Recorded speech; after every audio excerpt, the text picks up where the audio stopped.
திருவள்ளூர் மாவட்டத்துல இருக்கக்கூடிய ஞாயிறு அப்படிங்கிற கிராமத்துல இருக்கும் புஷ்பதேஸ்வரர் கோவிலை பத்தி இன்னைக்கு பார்க்கலாம். தேவலோகத்தோட சிற்பி அப்படிங்கிற சிறப்புக்குரியவர் விஸ்வகர்மா. இவரோட மகள் சமுக்ஞா.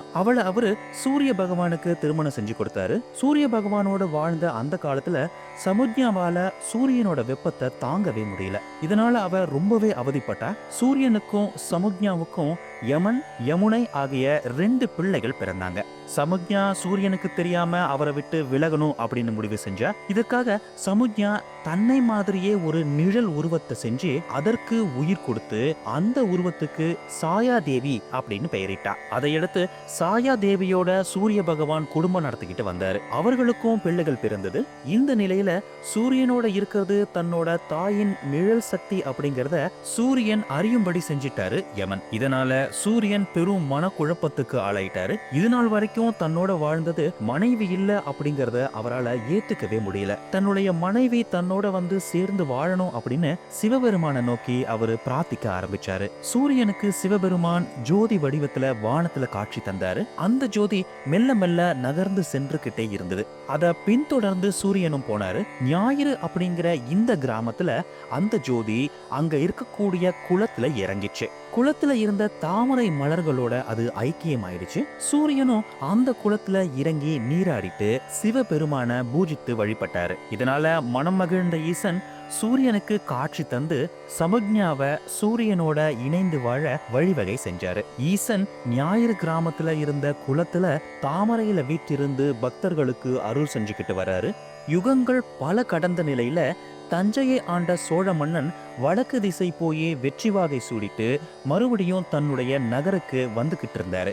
இரவு நேரம் அப்படிங்கறதுனால ஆறுகளையும் காடுகளையும் கடந்து இப்ப இருக்கக்கூடிய சோழவரம் பகுதியில தன்னோட படைகளோட கொஞ்ச நேரம் தங்கினாரு. காலையில எழுந்த உடனேயே சிவபெருமான வணங்கக்கூடிய வழக்கம் அந்த மன்னனுக்கு இருந்தது. ஆனா பூஜைக்காக தாமரைப்பூ மன்னனுக்கு அங்க கிடைக்கவே இல்லை. தன் சேனைகள் கிட்ட தாமரை மலரை கொண்டு வரும்படி அவரு கட்டளையிட்டாரு.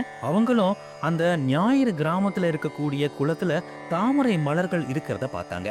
குளத்துல இருந்த மலர்கள்ல ஒரு தாமரை மலர் மட்டும் கொஞ்சம் வித்தியாசமா தென்பட்டுச்சு. அந்த தாமரையால கவரப்பட்ட மன்னன் அந்த மலரை பறிக்கும் எண்ணத்துல அதை நெருங்கினாரு. ஆனா அந்த மலர் நகர்ந்துகிட்டே போச்சு. இதனால ஆத்திரம் அடைஞ்ச மன்னன் தன் வாளை உருவி அந்த தாமரை மலர் மேல வீசிட்டாரு. வெட்டப்பட்ட தாமரை மலர்ல இருந்து ரத்தம் கொட்ட ஆரம்பிச்சிடுச்சு. அப்போ அதுல இருந்து வெளிப்பட்ட ஒரு ஒளி பிரவாகத்துல மன்னனோட கண் பார்வை பறி போயிடுச்சு. தான் தவறு செஞ்சிட்டோம் அப்படின்னு உணர்ந்த மன்னன் அதை நினைச்சு ரொம்பவே வருத்தப்பட்டாரு.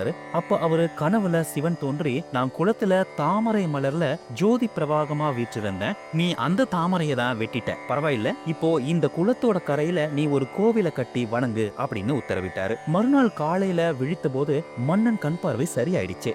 உடனே மன்னன் குளக்கரையில சிவபெருமானுக்கு ஒரு ஆலயத்தை அமைச்சாரு. குளத்துல தாமரை மலர்ல தோன்றினாரு அப்படிங்கறதுனால இந்த தல இறைவனுக்கு புஷ்பதேஸ்வரர் அப்படிங்கிற பெயர் சூட்டப்பட்டுச்சு. இந்த கோவில்ல தெற்கே கோபுரம் அமைஞ்சிருக்கிறதுனால இது ஒரு பரிகார தலமாவும் விளங்குது. இந்த கோவில்ல சூரிய பகவான் சிவபெருமான நேர் எதிரில நின்னு பார்த்தபடி இருக்காரு.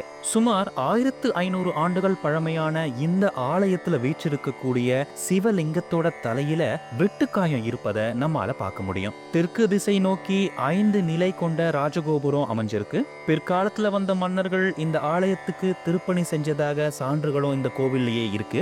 இந்த தலம் சூரிய பகவானுக்குரிய சிறப்பு தலமா திகழுது. இந்த கோவிலுக்கு அருகில சூரிய பகவான் நீராடிய புஷ்பகரணி சூரிய தீர்த்தம் அப்படிங்கிற பெயர்ல அழைக்கப்படுது.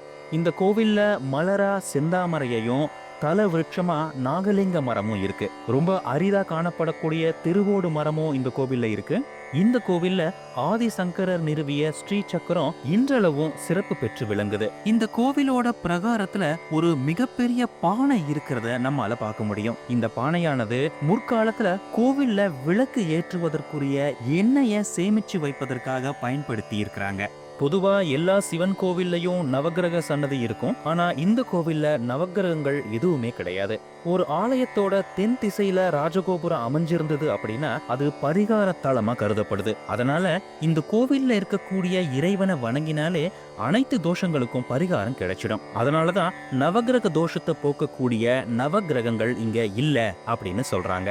கண் பார்வை குறைபாடு உள்ளவங்க, திருமண தடை உள்ளவங்க, ஞாயிற்றுக்கிழமைகள்ல இந்த கோவிலுக்கு வந்து 11 வாரங்கள் தொடர்ச்சியா இறைவனை வழிபட்டுட்டு வந்தீங்க அப்படின்னா உங்களுக்கான தீர்வு நிச்சயம் கிடைக்கும். திருவள்ளூர் மாவட்டம் பொன்னேரி தாலுகா சோழவரம் ஒன்றியத்துல இருக்கிறது தான் ஞாயிறு கிராமம். காரனோடை, சோழவரம், மீஞ்சூர்ல இருந்து இந்த தளத்துக்கு போகலாம். சென்னை மற்றும் செங்குன்றத்துல இருந்தும் அரசு பஸ்கள் இயக்கப்படுது.